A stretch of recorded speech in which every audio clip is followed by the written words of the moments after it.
Double Sports Talk, worldwide, with some news from the world of boxing. So y'all know what time it is. You ain't in a rush to get concussed. Now, let's talk super middleweights. We got a fight that, if you exclude the heavyweights that are coming down in March, right? The heavyweight thing that's going down, we know what time it is. With Louis the Real King Kong Ortiz, Deontay Wilder. They're fighting on March 3rd. Then you have March 31st, Anthony Joshua versus Joseph Parker. That is huge, right? And for some of you guys out there, we know that May 5th, Canelo and Golovkin is a big fight in boxing. Not to me personally, but it's a big fight in boxing. Those are some signed, sealed, delivered fights that we know are going down.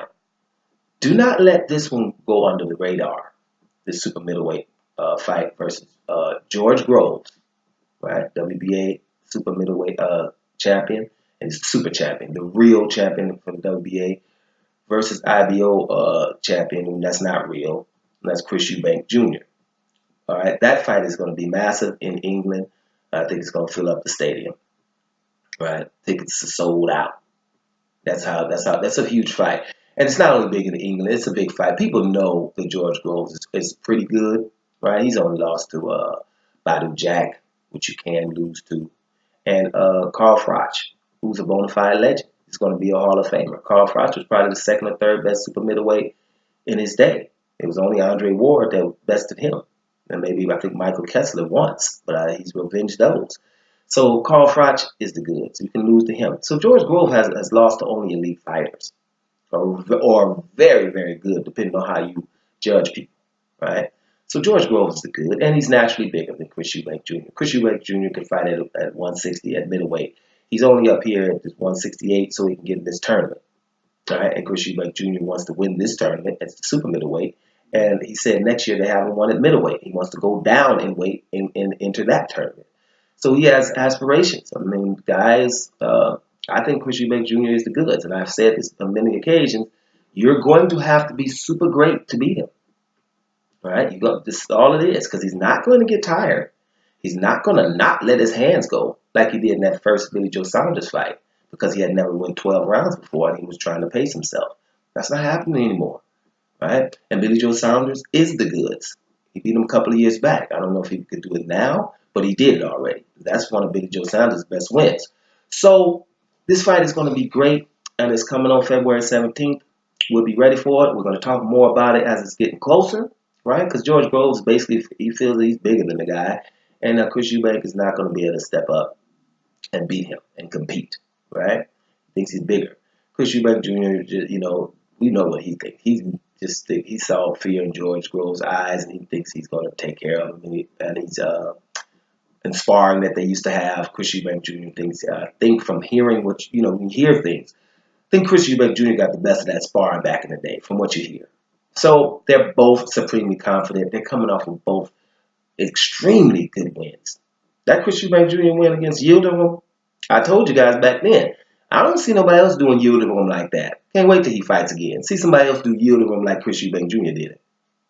And Jamie Cox, even though he's a little bit smaller than your boy, George Groves, but a body blow ending the fight with a body blow is ending the fight with a body blow. So both of these guys are confident. That's cool. But believe it or not, we done talked almost 4 minutes, and we ain't talking about what we're going to talk about in this video. Right?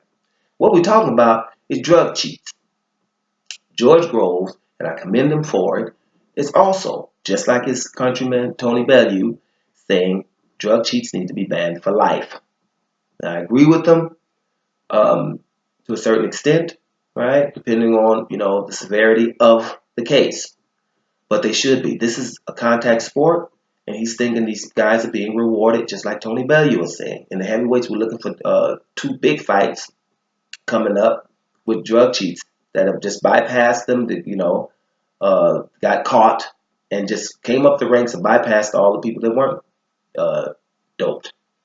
Now, somebody must be paying somebody or whatever. And in other sports, you talk to casual fans, they're like, well, other sports, what about cycling? Guys lose their titles, can't fight no more, lose their sponsorship, right? Well, why in boxing, they're right back in the mix in front of other people. So it's just good to hear boxers talk about that. Now, here's something that's not happening. together you're strong. Anybody watch Planet of the Apes? Caesar tell you in a heartbeat. You know, we're strong together, right? Caesar was telling you, you know, apes together we're strong. One of us, we ain't getting nothing done.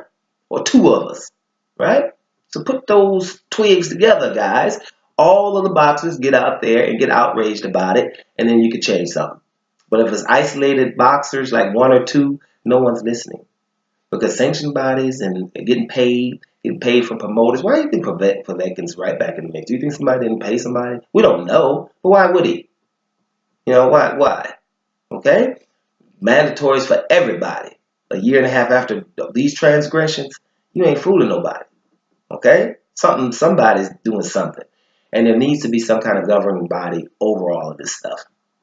Now, boxers, get together, all of you. You know, all this social media going on. I'm oblivious to social media because I just think that's way too much information, right?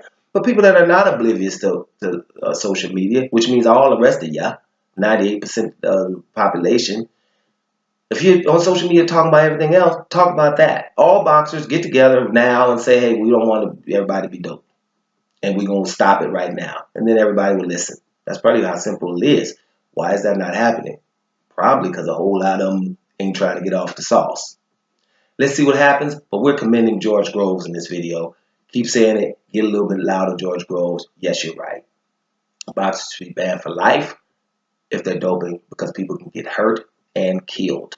And we've seen it happen before. And if we don't want people to ban boxing, right?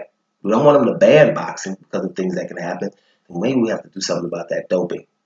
And fans, right? When you find out that someone's doped, you shouldn't like him more than the people that are not doped, right? That's another problem because fans will tell people to fight people that are doped just to see someone lose. That has to stop too because when you do that, the sanctioning bodies, the boxers and the promoters are hearing that. And that's why nothing's happening. Doing Sports Talk worldwide. And I'm up out of here, y'all.